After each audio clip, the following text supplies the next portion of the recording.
Boa noite a todos, que a paz do Senhor esteja em nossos corações. Hoje nós vamos falar de Espiritismo no Lar, mas vamos nos preparar primeiro para a prece inicial. Vamos fechar os nossos olhos, aquietar a nossa mente, elevar os nossos pensamentos a Deus, pedindo bênçãos e proteção em nossas vidas, rogando aos benfeitores que nos conduza e nos inspire na atividade da noite, envolvendo a todos no clima de entendimento, de harmonia, de discernimento, para que possamos melhor compreender e absorver todos os ensinamentos da noite. Que o Mestre Jesus esteja conosco, agora e sempre. Vamos começar a falar de Espiritismo no Lar. Espiritismo no Lar é o capítulo 10 do livro SOS Família. SOS Família é um livro que traz uma coletânea de mensagens de Joana de Ângeles e de vários outros espíritos que vêm nos falar da família, de seus problemas, seus conflitos, os objetivos da família e os deveres que nós temos na família. Então, ele vem trazer um entendimento de família à luz da doutrina espírita. Ele vem nos dar esse chamado para que voltemos as nossas atenções para a nossa família, compreendendo a sua importância para o nosso progresso espiritual. Então, nesse capítulo 10, Joana de Ângeles, ela fala da felicidade de ter o Espiritismo em nossas vidas, em nosso lar, em nossa família. E aí nós podemos nos perguntar, é preciso que a família seja espírita para conseguir ser unida e feliz? Claro que não. Basta colocar o amor em tudo que se consegue esse objetivo. O amor é uma linguagem universal que todos entendem, não apenas os espíritas. Mas o Espiritismo, ele traz uma grande ajuda nessa tarefa de construir essa família feliz e unida. Então, nós temos a imagem da família como um local de amor. E realmente é. A família é esse local de amor. É a nossa escola primeira de amor, de fraternidade, de caridade. Mas o que nós vemos é um número muito grande de famílias com diversos conflitos, que gera sempre muito sofrimento para todos. Muitas famílias onde muitas vezes faltam esse amor e essa união, esse entendimento mútuo. Então, Joana de Ângeles, no início do texto, ela faz uma comparação do Espiritismo em nossa vida ao efeito de um copo de água fria ou de um tranquilizante no momento nosso de aflição e de agonia. Ela menciona esse valor de nós termos uma dor aliviada. Então, a gente imagina aquele momento que a gente está muito agitado, transtornado, sofrido, e aí chega alguém com um copo de água fria e nos dá para nos acalmar. Então, esse tempo que a gente para beber a água fria, os nossos pensamentos que antes estavam em turbilhão, então eles começam a se acalmar, um pouco que se organizar. Então essa água fria ou esse tranquilizante, ele vem como um bálsamo para aquela aflição do momento, nos trazendo esse alívio. Assim é o Espiritismo em nossa vida. Então, o conhecimento que o Espiritismo nos oferece, ele é de grande valia. Ele é esse grande suporte que nos alivia. Porque o quê? Ele nos faz entender todas as questões da nossa vida, inclusive as questões que envolvem a família. Então, esse conhecimento, ele traz um esclarecimento. E esse esclarecimento vai nos consolar e vai nos direcionar. Vai tornar muito mais fácil a nossa compreensão de tudo que nós estamos passando, e quando nós compreendemos, nós começamos a melhor saber lidar, a buscar pelas melhores soluções. Então é isso que o Espiritismo representa para todos nós. Essa compreensão da nossa realidade espiritual e da necessidade de progredir. E essa compreensão, esse entendimento, é como se fosse sair de um nevoeiro, onde você começa a enxergar melhor as coisas, onde você consegue ver o caminho da saída, né? Então, sem esse conhecimento, muitas vezes você fica sem direção, seguindo pelos impulsos, movido pelas tendências, pelas paixões. Então, o conhecimento da doutrina, que a doutrina espírita nos traz, nos oferece, ele é como essa direção, né? Essa condução, né? E esse entendimento. É claro que nós temos o livre-arbítrio, nós podemos seguir ou não esse caminho que não é sinalizado, mas nós não poderemos alegar ignorância, né? Se nós desviarmos desse caminho que precisamos trilhar. Então, Joana de Ângeles, ela nos fala com relação ao conhecimento espírita da seguinte forma. Ela fala que o conhecimento espírita é esse o guia dos teus passos, luz nas tuas sombras e pão na mesa das tuas necessidades. E depois ela ainda fala assim: se o amas, não o detenhas apenas em ti.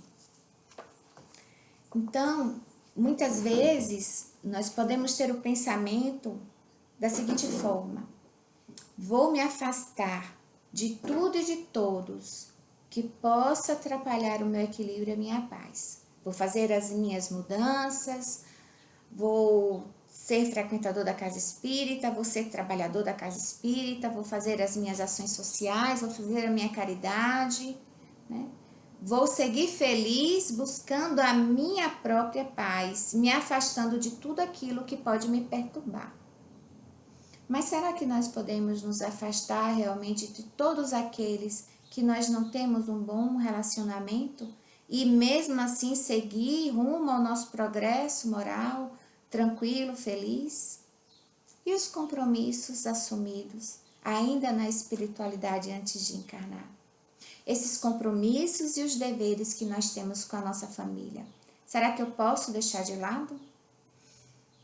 A doutrina, ela traz um entendimento do que é a família, e esse entendimento ele é muito importante para o nosso progresso espiritual.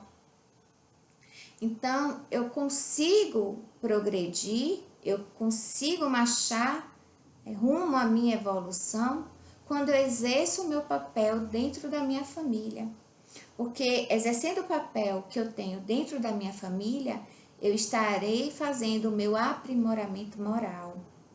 Então é isso que o Espiritismo nos oferece. Ele explica que a família é aquele grupo de criaturas que foram chamadas para o convívio, com o objetivo de se ajudarem mutuamente. E é justamente nessa convivência que nós vamos encontrar as maiores oportunidades de desenvolver a fraternidade, a solidariedade, a paciência, a caridade, o amor e todas as outras virtudes. Então, é dentro da família que nós vamos encontrar essas situações propícias para desenvolver as virtudes que nós precisamos desenvolver, se soubermos aproveitar essas oportunidades. Então, nesse caso, nós estaremos dando passos largos para o nosso progresso moral. Então, é isso que representa a família, são essas oportunidades que estão nas experiências vividas, na convivência com os nossos familiares. E quem são os nossos familiares? E aqui nós chegamos num ponto muito importante. Então, Joana de Ângeles, ela traz uma citação no início do texto, do capítulo 4 do Evangelho segundo o Espiritismo, no item 18, que fala o seguinte: Deus permite que nas famílias ocorram essas encarnações de espíritos antipáticos ou estranhos, com o duplo objetivo de servir de prova para uns e para outros de meio de progresso. Então, é isso que é a família. O núcleo familiar, ele é composto por esses espíritos simpáticos e antipáticos que nos relacionamos nas existências anteriores, no nosso passado. Então, na grande maioria, família é isso, é um local de reencontros. Então, a doutrina, vamos relembrar de alguns princípios básicos. A doutrina nos fala da multiplicidade das existências. Deus nos criou espíritos imortais e nos deu o destino certo da perfeição. Nos concedeu várias existências corporais para alcançarmos essa perfeição, né? Então, somos espíritos no caminho do nosso progresso. Ora, nós estamos no plano espiritual, ora, nós estamos encarnados. Então, a encarnação, ela tem esse grande objetivo, de progredirmos, né? Então, a encarnação é essa oportunidade que nos foi concedida por Deus para corrigir os nossos erros do passado e assim a gente progredir, né? A gente evoluir. E o indivíduo evoluindo, consequentemente, a humanidade evolui também. Então, dessa forma, o indivíduo ele vai acelerar a sua evolução, porque ele vai se melhorar moralmente e vai ajudar os outros a se melhorarem também. Então, a gente começa a entender o significado de família, porque família é justamente esse grupo de espíritos que estão juntos, mais próximos, né? Então, vamos seguir o nosso raciocínio. Então, a cada existência corporal, o que acontece? O espírito encarnado, ele vai se relacionando com várias outras pessoas. E aí ele começa a criar os laços de afeição com algumas, mas também vai criando desafeto com outras. Quando este espírito retorna ao plano espiritual, ele se depara com a sua realidade, que foi que ele mesmo criou. Então, a sua condição feliz ou infeliz será de acordo com a conduta que ele teve enquanto encarnado. Quando é chegado o momento dele voltar a reencarnar, é preparado o seu planejamento reencarnatório e ali vão se encontrar todas as suas necessidades evolutivas. Nesse planejamento reencarnatório vai constar qual é o núcleo familiar que esse espírito será inserido. E aí nós temos o quê? Os reencontros. Ele irá reencontrar com aqueles com quem ele se relacionou no passado e criou os laços de afeição, porque por afinidade eles se unem novamente, mas ele também irá reencontrar com aqueles que ele se desentendeu, com aqueles que ele criou rivalidades, inimizades, porque eles precisam voltar na mesma família juntos para que possam recomeçar fazendo diferente, se harmonizando através do amor e do perdão. Então, ele concorda em buscar a harmonia com todos esses que estão compondo esse núcleo familiar. Então, eles vão se reencontrar na condição de pais, de filhos, de irmãos, de avós, de tios, né? Mas o que acontece é o seguinte, muitas vezes, né, como nós reencarnamos e nós temos o esquecimento do passado, e nós esquecemos também esse planejamento, né, que foi firmado no plano espiritual, nós nos esquivamos daquilo que foi combinado. E nós deixamos aflorar as inimizades, as antipatias, e aí começam a surgir esses conflitos familiares que trazem tanto sofrimento e tanto transtorno, né? Então, o filho ingrato, ele pode ter sido abandonado na reencarnação passada por aquele que agora é seu pai, e eles têm essa dificuldade de relacionamento. Irmãos que não conseguem se entender podem ter sido inimigos no passado, e assim por diante. Mas esses desafetos, eles precisam se harmonizar. É preciso que se restabeleça os laços que foram desfeitos no passado. É preciso que eles se harmonizem também com as leis divinas. Porque quando nós ferimos, quando nós magoamos, quando nós prejudicamos, nos desentendemos com alguém, nós estamos violando as leis divinas. É por isso que nós sofremos. Então, a doutrina espírita, ela desperta essa consciência da tarefa de cada um de se esforçarem para buscar a harmonia entre todos, principalmente aqueles que nós temos uma maior dificuldade de relacionamento. Então, nós sabemos que é preciso perdoar para seguir em frente rumo ao nosso progresso, que o ódio, que o rancor, que a mágoa são entraves que impedem o nosso avanço. Traz sofrimento, atrasa a nossa caminhada. Não adianta nos afastar desse desafeto achando que podemos seguir tranquilos, porque nós estaremos carregando em nosso coração a mágoa, o ressentimento, o rancor. Esses sentimentos nocivos, eles são como entraves, não permitindo a nossa evolução. Então, não adianta fugir desse relacionamento, achando que é possível se livrar desse compromisso, porque o sentimento a gente carrega no coração. Então, só com o perdão é que estaremos verdadeiramente livres para seguir em frente, né? É preciso que se harmonizem. E se não conseguirem se harmonizar na encarnação atual, o que vai acontecer é que na próxima reencarnação eles voltarão a se reencontrar. Eles continuarão se reencontrando até quando se perdoem e aprendam a se relacionar com respeito e amor. Depois, eles podem até seguir os seus caminhos separados, cada um seguir o seu caminho diferente, né? Mas não terá mais nada um contra o outro, estarão harmonizados, livres das correntes desse ódio, desse rancor, né? Então, eles podem seguir livres seus caminhos diferentes ou podem, de repente, se tornarem espíritos afins que têm esse laço de afeição. Mas o importante é se harmonizarem, né? Combater todo o rancor, todo o ódio, né? Todo esse sentimento que ficou pelo desentendimento do passado. Então, a doutrina ela nos esclarece e dessa forma ela nos faz nos aproximar do outro, principalmente o outro de casa, porque muitas vezes a gente fala do próximo como se fosse só aqueles de fora, mas não. Nós estamos falando do próximo, aquele que nos é mais próximo, justamente os de dentro de casa. Então é preciso amar, perdoar, ser caridoso, primeiro com os da família. Como é que eu posso ser amoroso, caridoso com os de fora, se eu não consigo ser com os da minha família? Então, ser bondoso na família é exercer a caridade no lar. Então, nós conseguimos o entendimento mútuo quando nós estamos dispostos a ceder. São pequenas renúncias em nome do amor, em prol dessa harmonia no ambiente de casa, no ambiente doméstico, no ambiente da família. Não é que a gente vai aceitar os caprichos, as paixões do outro. Não. Ceder no sentido de não se ofender, de não revidar, de se silenciar, né? Quando iniciar uma tentativa de discussão. O silêncio é uma saída maravilhosa muitas vezes.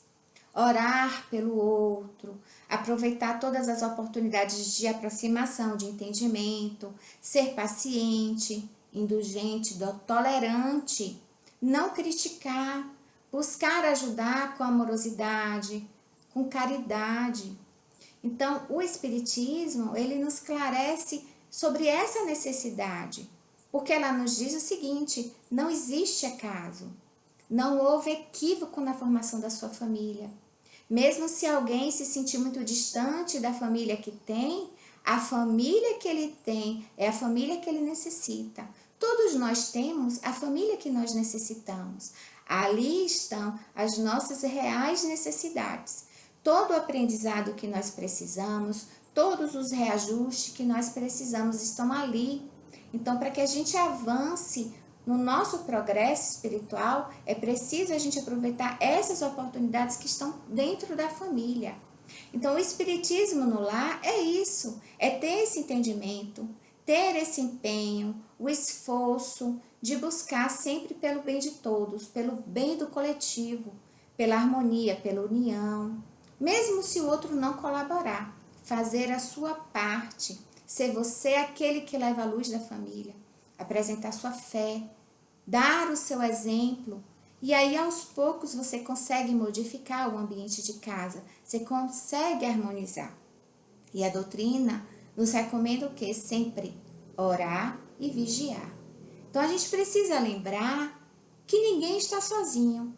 Nós temos a espiritualidade amiga, os espíritos de luz, os protetores, que estão sempre dispostos a nos auxiliar. Nós precisamos estar em sintonia com a espiritualidade maior, né? Para facilitar esse auxílio, esse amparo que são oferecidos por eles e são tão necessários para a gente. A gente precisa tanto desse suporte. né? Joana de Ângeles, ela vem nos lembrar nesse capítulo do culto do Evangelho no lar, esse suporte fundamental para a família. Então é preciso uma vez na semana, no mesmo dia, no mesmo horário, fazer o culto do Evangelho no lar. E mesmo que ninguém queira fazer com você, comece fazendo sozinho, porque você vai perceber que aos poucos a família começará a participar também. Não pode ser algo imposto, tem que ser algo natural. Mas leve você a luz divina para dentro do seu lar, porque essa luz, ela vai beneficiar a todos, inclusive aqueles que não quiseram participar. Então, o Evangelho, ele vai harmonizando o ambiente. Ele vai envolvendo a todos nas boas vibrações das orações e das mensagens, tanto os encarnados como os desencarnados, porque nós sabemos que nós convivemos com encarnados e desencarnados. Então, durante o momento do culto, durante o momento em que é lidas as mensagens, aquelas mensagens também são ouvidas pelos desencarnados. E vai aliviar as suas angústias, as suas aflições, vai dissipar as suas sombras e com isso vai equilibrando as perturbações da sua casa. Então entendem como o culto do Evangelho é um socorro muito valioso e divino, não pode ser esquecido e desprezado. Então é esse grande recurso que nos aproxima de Deus e que traz Jesus para dentro da família. Então estudar o Evangelho de Jesus é uma possibilidade que nós temos de compreender os seus ensinamentos cristãos com a família reunida, nem que no início seja apenas um, mas ali está sendo implantados os ensinamentos de Jesus, a prática do bem que vai nos conduzir ao nosso aprimoramento moral. E aí nós vamos nos lembrar do vigiar nossos pensamentos, nossas ações, mantendo sempre essas vibrações sempre mais elevadas, para que a gente possa sempre ter o auxílio, receber esse suporte da espiritualidade e também nos harmonizar intimamente. As boas vibrações, elas auxiliam ao socorro que nós temos sempre, que a espiritualidade nos oferece, mas as boas vibrações também nos harmonizam, nos equilibra, por nós mesmos, os nossos pensamentos, os nossos sentimentos. Nós nos ajudamos, nós recebemos a ajuda da espiritualidade. Então, quantas vezes nós falamos alguma coisa no impulso e acabamos magoando alguém sem ter a intenção de magoar, acentuando as diferenças, agravando os conflitos. Então, vamos ser cuidadosos com as palavras, ser cuidadoso com o que nós pensamos, o que nós falamos, de que forma nós agimos. Isso vai despertar o sentimento de fraternidade e caridade. Então, isso é levar o Espiritismo para o lar, é levar essa mensagem de Jesus, é buscar seguir os teus ensinamentos, se aproximando cada vez mais de Deus. Bendita a doutrina que nos felicita sempre com todos esses auxílios e todo esse entendimento. Então, a luz do conhecimento ilumina nossa vida, nossa família, nos conduz à paz e à felicidade. Percebemos que é preciso perseverar e nunca desistir, que vale a pena todo esforço, pois sabemos onde chegaremos se seguirmos juntos sempre com o Mestre Jesus. Quando compreendemos quem somos, espíritos imortais em processo de evolução, nós vamos perceber o caminho a ser seguido, que vai nos levar à felicidade, que é o caminho do amor e da prática do bem. Mais rápido chegaremos ao nosso objetivo, que é o progresso espiritual. Sofremos menos, carregamos a paz de Deus, a confiança no seu amor, na sua proteção. É a fé raciocinada que nos permite lidar com a nossa realidade espiritual de forma resignada, consciente e confiante. Então, todos queremos ser felizes. Quem não quer ser feliz? Quem não quer ter paz em sua vida? Não conseguiremos ser felizes nas desavenças e nem sozinhos. Precisamos uns dos outros. Quanto mais compreendermos isso, mais nos aproximamos do nosso irmão. O irmão simpático ou antipático, pois ambos representam oportunidades de aprimoramento moral. Então, todos têm a sua importância na nossa vida Isso é o espiritismo bem compreendido e aplicado. Então, todos os ensinamentos que a gente sempre ouve, né? Amar a Deus sobre todas as coisas e ao próximo como a si mesmo. Perdoar não 7 vezes, mas 70 vezes 7 vezes. Honrar pai e mãe. Fora da caridade não há salvação. Então, todos esses ensinamentos precisam ser aplicados não só fora do lar, mas principalmente dentro do nosso lar, com a nossa família. A família que é essa célula básica da sociedade. A doutrina nos diz, quando a família desestrutura, a sociedade tomba. Então, para sermos felizes, é preciso construir uma família feliz e harmoniosa. Dessa forma, estaremos contribuindo para uma sociedade mais justa, mais amorosa. Estaremos rumo ao nosso progresso. Então, o Espiritismo é esse grande aliado, a verdadeira bênção que nos auxilia nessa tarefa. É a consciência de adquirirmos, né, toda essa paz e levar essa paz para todos. Isso é Espiritismo no lar. O resultado é essa família harmoniosa e feliz. Vamos preparar para a prece final? Vamos fechar os nossos olhos, agradecendo pela atividade da noite, rogando aos espíritos de luz que possam adentrar em nossas casas, nos auxiliando nessa tarefa de levar a paz, a harmonia, a união, que possamos nos amar mais, nos compreender mais, seguirmos os ensinamentos de Jesus e trazendo para muito próximo de nós todos aqueles que convivemos, dentro da nossa casa ou fora da nossa casa. Somos todos a grande família universal. Mas é preciso transformar o nosso lar, a nossa casa, num ambiente de amor e paz.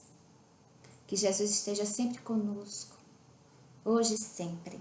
Muita paz para todos.